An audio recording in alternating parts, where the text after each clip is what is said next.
पाकिस्तानकडनं आता हल्ल्यांचं प्रमाण वाढलेलं आहे, तसंच रिटालिएशन वाढलं आणि त्यामुळे हरियाणातील सिरसामध्ये पाकिस्तानचं क्षेपणास्त्र उद्ध्वस्त करण्यात आलेलं आहे। फतेह-1 हे क्षेपणास्त्र आहे पाकिस्तानचं आणि हे फतेह-1 क्षेपणास्त्र भारतानं नष्ट केलेलं आहे। काही मिनिटांमध्येच पाकिस्तानी क्षेपणास्त्र हवेत उद्ध्वस्त करण्यात आलेला आहे। भारताच्या अनेक हवाई तळांवर हल्ले करण्यात आलेले आहेत। पाकिस्तानतर्फे भारत आणि पाकिस्तान दरम्यानच्या तणावासंदर्भात एक मोठी माहिती समोर आलेली आहे।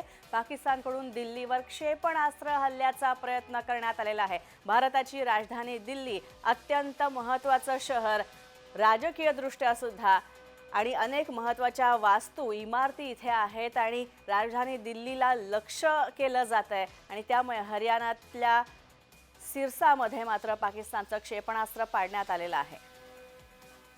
अक्षय मावळे आमचा प्रतिनिधी फोनद्वारे आमच्यासोबत उपस्थित आहेत। अक्षय, दिल्ली, राजधानी दिल्ली भारतासाठी अत्यंत महत्त्वाचं ठिकाण आणि हेच लक्ष्य करण्याचा, हेच टार्गेट करण्याचा प्रयत्न पाकिस्तान करतंय। दिल्लीत त्या पार्श्वभूमीवर कोणती परिस्थिती आहे, काय सतर्कता बाळगली जाते?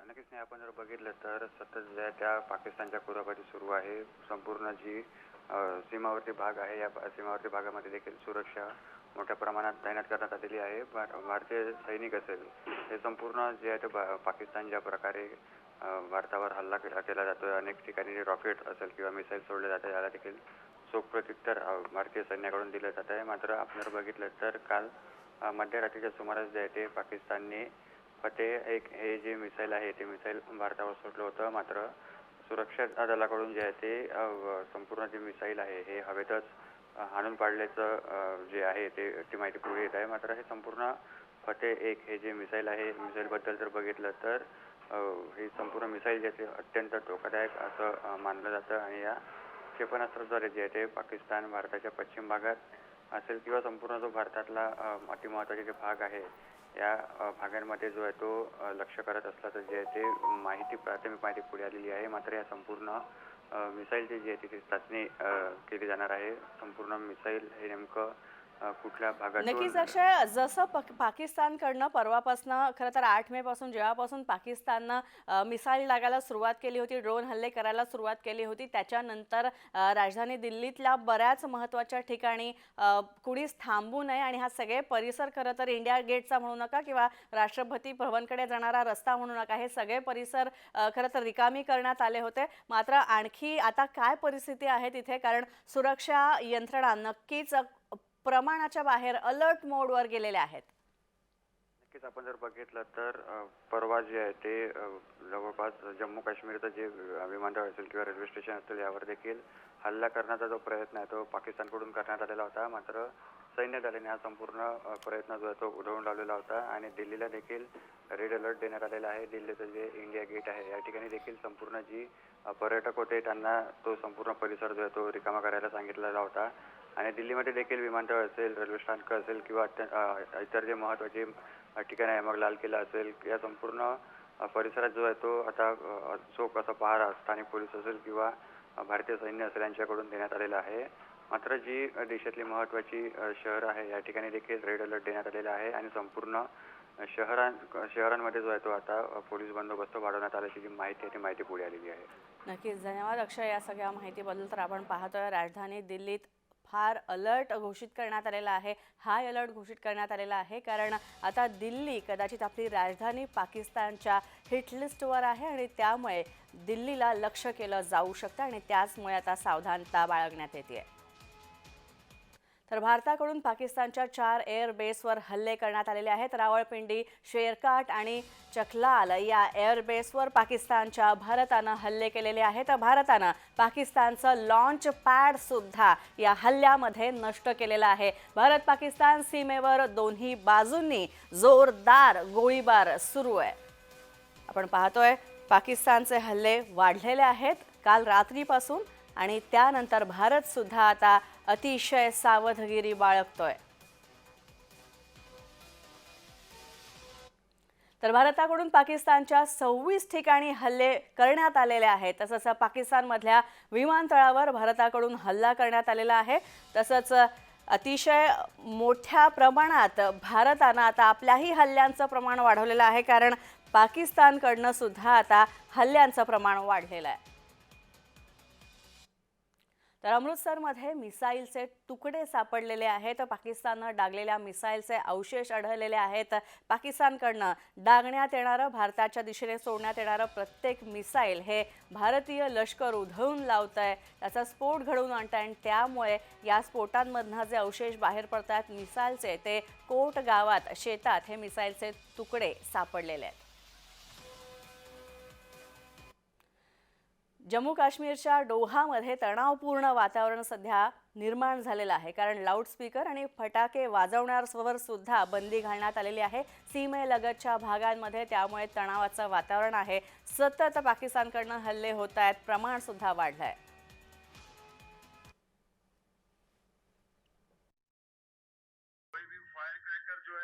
अपनी दुकान में नहीं बेचेगा। डीएम साहब के ऑर्डर के मुताबिक जो है ये सभी बैन कर दिए गए हैं। कोई भी अपनी दुकान में कोई भी फायर क्रैकर नहीं रखेगा, ना उसकी सेल करेगा, और बाकी लोग भी जो है अपने किसी भी फंक्शन में उसको इस्तेमाल ना करें, हालात को मद्देनजर रखते हुए डीएम साहब के ऑर्डर के मुताबिक। और जो भी लाउड स्पीकर कहीं किसी को लगाना है बिना परमिशन के नहीं लगाएगा, खाली रिलीजियस जो है में रहेगा, बाकी जो है बाकी फंक्शंस के लिए वो मनाई गई है। डिस्ट्रिक्ट मजिस्ट्रेट डोडा की तरफ से एक ऑर्डर जारी कर दिया गया है, जिसमें जो भी फायर क्रैकर्स है जैसे पटाखे वगैरह अपने शॉप्स पे जो है वो सेल पोजीशन नहीं रखेंगे, और जो है उनका इस्तेमाल भी नहीं करेंगे किसी भी फंक्शन में, वो बैन कर दिए गए हैं हालात को मद्देनजर रखते हुए। तर कोकण किनारपट्टी सुद्धा आता अलर्ट मोडवर गेलेली आहे, कारण कोकण किनारपट्टीवर 8 ठिकाणी नो फिशिंग झोन तयार करण्यात आलेले आहेत आणि भारत पाक युद्धजन्य परिस्थितीमुळे हा निर्णय घेण्यात आलेला आहे. समुद्रातील प्रत्येक येणाऱ्या जाणाऱ्या बोटीची तपासणी अतिशय सावध पद्धतीने केली जाते, कसून तपासणी केली जाते. भारत पाकिस्तान युद्धजन्य परिस्थिती निर्माण झाल्यामुळे नौदलामार्फत देण्यात आलेल्या सूचनेनुसार कोकण किनारपट्टीवर 8 ठिकाणी नो फिशिंग झोन घोषित करण्यात आलेला आहे. तर या ठिकाणी मच्छीमारांनी मच्छीमारीसाठी मासेमारीसाठी जाऊ नये असं सुद्धा सक्तीनं सांगण्यात आलंय. मच्छीमारांना असंही सांगतो की ज्या ठिकाणी तुम्हाला संशयास्पद नौका दिसेल तर वेळोवेळी आम्हाला मत्स्य व्यवसाय विभागाला किंवा तटरक्षक दल किंवा पोलीस विभागाला सूचित करावे. तसेच मत्स्य व्यवसाय विभाग सिक्युरिटीच्या दृष्टिकोनातून मासेमारी नौकांची योग्यरित्या तपासणी करत आहे. जे क्रू मेंबर्स फिशिंगला जात आहेत त्यांची तपासणी केली जात आहे. ज्या बोटी समुद्रात जात आहे किंवा रिटर्न येत आहेत त्याबाबत ही तपासणी मत्स्य व्यवसाय विभाग नियमितपणे करत आहे. जम्मू काश्मीरच्या बिश्नाह भागामध्ये मिसाईलचे तुकडे सापडलेले आहेत. पोलिसांनी हे मिसाईलचे तुकडे ताब्यात घेतलेले आहेत. खरं तर काल रात्रीपासून पाकिस्तानकडनं हल्ल्याचं प्रमाण वाढलेलं दिसतंय आणि वारंवार क्षेपणास्त्र मिसाईल्स डागण्याचं प्रमाण पाकिस्तानतर्फे वाढलेलं आहे आणि त्याचाच परिणाम म्हणून भारत प्रत्येक हल्ला खरं तर परतवून लावण्याचा आणि निकामी करण्याचा प्रयत्न करतोय. त्याच दृष्टीने हे मिसाईल्सच भारतीय सैन्याकडनं हवेतच नष्ट करण्यात येतात आणि त्यामुळे नष्ट झालेल्या मिसाईल्सचे तुकडे, मिसाईल्सचे अवशेष हे जमिनीवर पडत आहेत. आता पोलिसांनी हे मिसाईल्सचे अवशेष ताब्यात घेतलेले आहेत.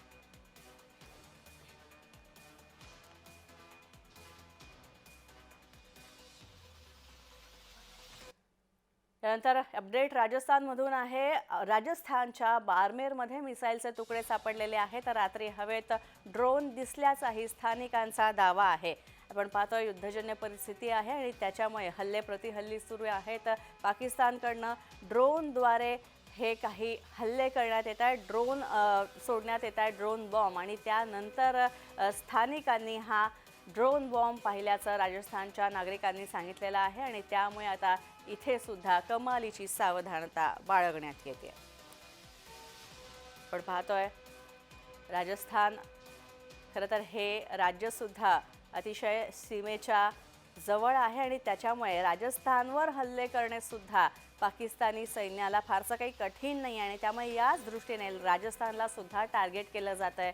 जम्मू काश्मीर त्यासोबतच राजस्थानमध्ये सुद्धा हल्ल्याचे प्रयत्न होत आहेत. मात्र हे सगळे हल्ले परतवून लावण्याचा प्रयत्न करतायत आपले भारतीय लष्करी जवान आणि त्यात यश सुद्धा मिळत आहे. सुबह लगभग 5:15 के समथिंग था, 5:05 से पहले था. ऊपर जोरदार ऐसे 10 से 12 ऐसे ऊपर जाते हुए दिखाई दिए, उतलाई साइड से उधर, ये घर से ऊपर ड्रोन टाइप है, जैसे वो मतलब सिंगारी की तरफ ही दिख रहे थे.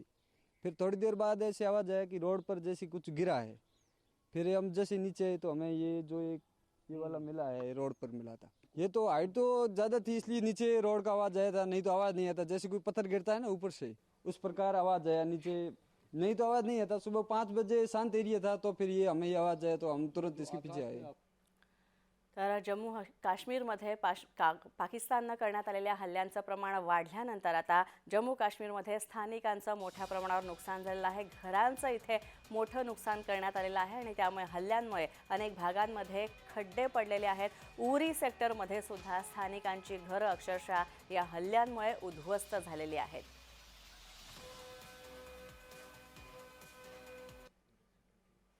बहुत जोर से बाज आई, मैंने सोचा है कि ये पता नहीं कोई हमारे ऊपर गिर गया है. जब देखा बहुत धुआं था और मिट्टी मुट्टी फैलाई थी. नहीं, घर में कुछ नहीं हुआ है, घर में कुछ नहीं हुआ है. ऐसे चार द्वार के बाहर पड़ा है, अंदर नहीं पड़ा है. और क्या है सर, हम 3:30 बजे उठे थे.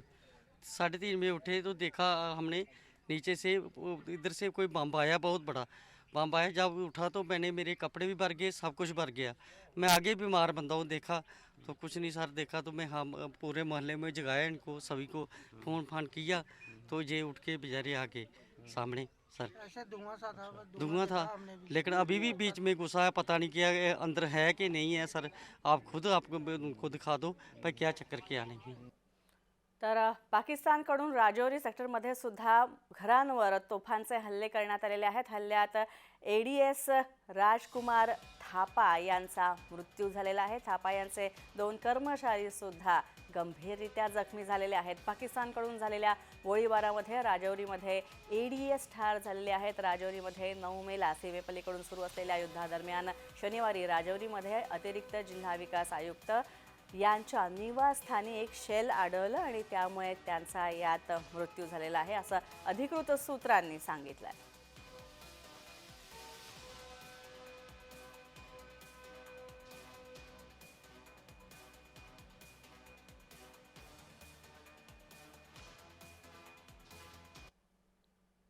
तर पाकिस्तानच्या रावळपिंडी शहर हे स्फोटांनी, अतिशय शक्तिशाली जोरदार स्फोटांनी हादरलेलं आहे. रावळपिंडीच्या नूर खान बेसवर मोठे स्फोट झाल्याची माहिती कळते. पाकिस्तानात अनेक ठिकाणी स्फोट झाल्याची माहिती आहे. पाकिस्तानच्या ड्रोन हल्ल्याला भारतीय लष्कर सुद्धा जोरदार प्रत्युत्तर देत आहे आणि स्फोटानं पाकिस्तानातील अनेक ठिकाणं हादरलेली आहेत. बेस में आगे गिरा है, ये अटैक हुआ है नूर खान बेस पे, बिल्कुल घर के सामने. अभी एक जहाज गुजरा है और ये नूर खान बेस के ऊपर अटैक हुआ है. भाईजान नूर खान बेस में आगे गिरा है, ये अटैक हुआ है नूर खान बेस पे, बिल्कुल घर के सामने. अभी एक जहाज गुजरा है और ये नूर खान बेस के ऊपर अटैक हुआ है. तर जम्मू काश्मीरमधील उधमपूर स्फोटांनी हादरलेला आहे. पाकिस्तानकडून जोरदार हल्ले आणि गोळीबार सुरू आहे आणि सीमेवर गोळीबार सुरूच आहे आणि त्याच्यामुळे उधमपूर हे स्फोटांनी हादरलेलं आहे.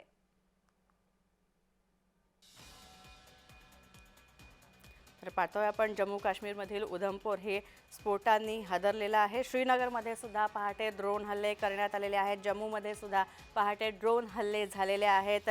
जम्मूमध्ये हवाई दलाचा जो बेस आहे, हवाई दलाचं तळ आहे, या तळाला लक्ष्य करण्याचा पाकिस्ताननं प्रयत्न केला, मात्र हा प्रयत्न भारतीय जवानांनी हाणून पाडला.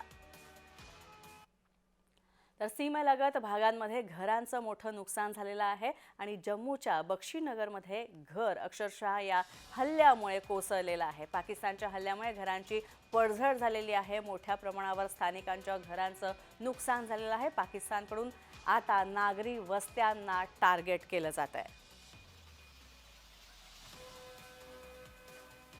तर दिल्लीतील सर्व रुग्णालयांमध्ये विशेष सुविधा उपलब्ध करून देण्यासाठी आपत्कालीन काळामध्ये रुग्णालय सज्ज ठेवण्याच्या सूचना आता देण्यात आलेल्या आहेत. मुख्यमंत्री रेखा गुप्ता यांनी या सगळ्या दिल्लीतल्या हॉस्पिटल्सचा रुग्णालयांचा आढावा घेतला. हालात कुछ भी हों, परंतु हमारे सभी गवर्नमेंट हॉस्पिटल पूरी तरीके से मुस्तैद हों और जनता की सेवा में कार्यरत रहें. आज हमारे सभी हॉस्पिटल्स के एमडीज को हमने यहाँ पे आमंत्रित किया और उन सब से हॉस्पिटल के अंदर की सारी व्यवस्थाएं जो चल रही हैं उसका अपडेट लिया है. कोई दवाई की कमी, कोई स्टाफ की कमी, किसी भी तरीके की जो व्यवस्थाएं हैं उसको अपडेट करने का पूरे कार्रवाई की जा रही है. और आयुष्मान योजना, वय वंदन योजना के माध्यम से जितने भी पेशेंट्स आ रहे हैं उन सब का इलाज वहाँ पे बेहतरी से हो और हर व्यवस्था में, हर परिस्थिति में हमारे एडमिनिस्ट्रेशन, हमारे हॉस्पिटल, हमारे डॉक्टर मुस्तैद रहने चाहिए. तर जम्मू काश्मीरच्या शंभू मंदिर परिसरामध्ये पाकिस्ताननं हल्ला केला. पाकिस्तानकडून रात्रभर गोळीबार हा सुरूच आहे. सुदैवानं मात्र यात जीवितहानी कोणत्याही प्रकारे झालेली नाही. आपण पाहतोय जम्मू काश्मीरमध्ये शंभू मंदिरमध्ये हल्ला करण्यात आलेला आहे. पाकिस्ताननं हल्ल्याचा प्रयत्न केलेला आहे, मात्र सुदैवानं मंदिराच्या आसपासच्या परिसरामध्ये कुणीही फारसं उपस्थित नव्हतं आणि त्यामुळे इथे जीवितहानी कोणत्याही प्रकारची झाली नाही.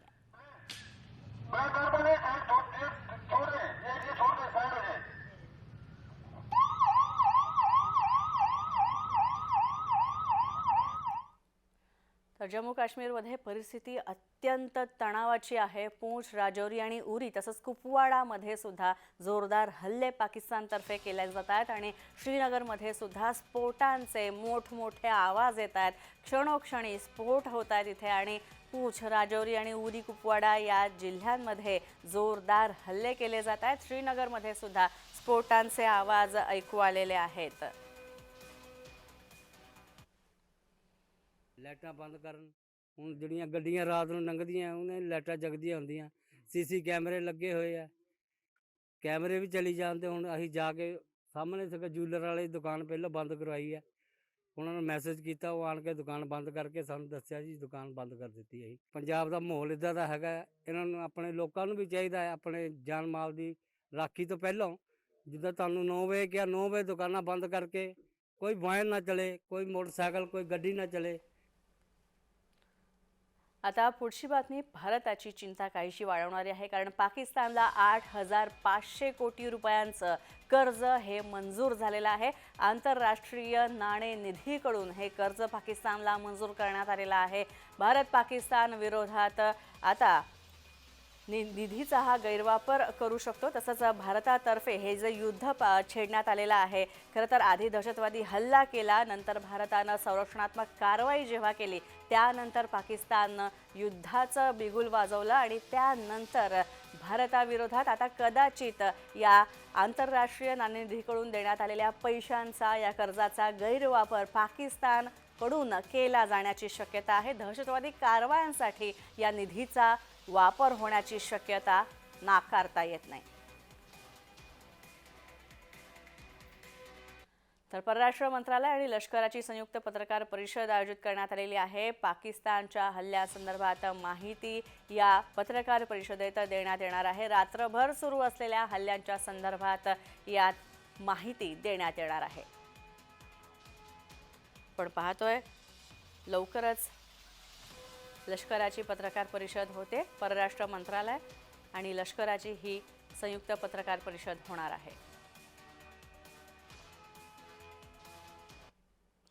तर भारत आणि पाकिस्तान या दोन्ही देशांनी संयम बाळगावा असा सल्ला अमेरिकेचे राष्ट्राध्यक्ष डोनाल्ड ट्रम्प यांनी दिलेला आहे.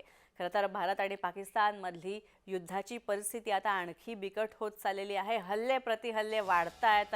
यात दोन्ही देशांचं प्रचंड नुकसान होतं आहे आणि त्यामुळे युद्ध हे वाईटच आणि त्यामुळे संयम बाळगावा असं डोनाल्ड ट्रम्प यांनी म्हटलंय.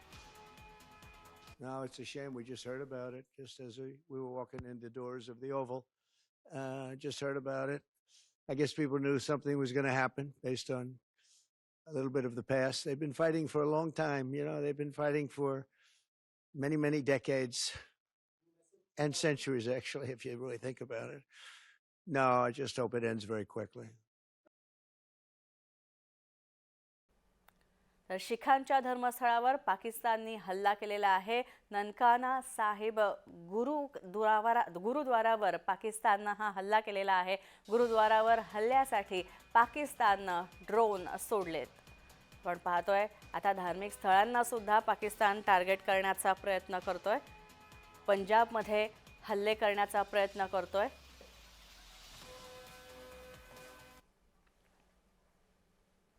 Provocative and escalatory actions that were taken by Pakistan last night were targeted at Indian cities and civilian infrastructure, in addition to some military targets. The Indian armed forces responded proportionately, adequately, and responsibly. India targeting the Nankana Sahib Gurdwara through a drone attack. This is again yet another blatant lie and part of Pakistan's disinformation campaign. As we saw in the Pahalgam attack, Pakistan is again trying desperately to impart a communal hue to the situation with an intention to create discord. तर विमानतळ सुद्धा भारत पाकिस्तानच्या तणावाच्या परिस्थिती दरम्यान बंद ठेवण्यात येणार आहे. तर 5 दिवस आता ही बंदी विमानतळांवरची आणखी वाढलेली आहे आणि 24 विमानतळ 15 मे पर्यंत बंद राहणार आहेत.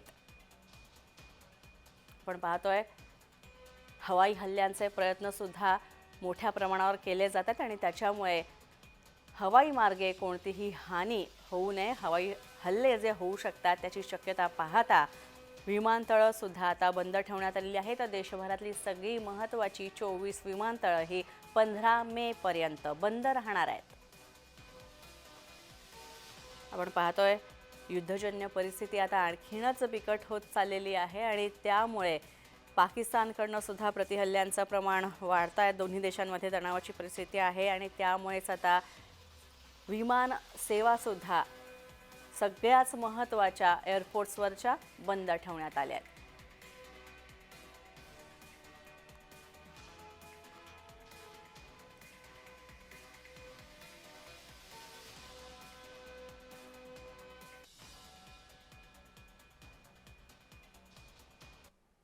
तर आता बातमी राजौरीमधून आहे. सततच्या गोळीबारामुळे स्थानिकांमध्ये प्रचंड भीती पसरलेली आहे.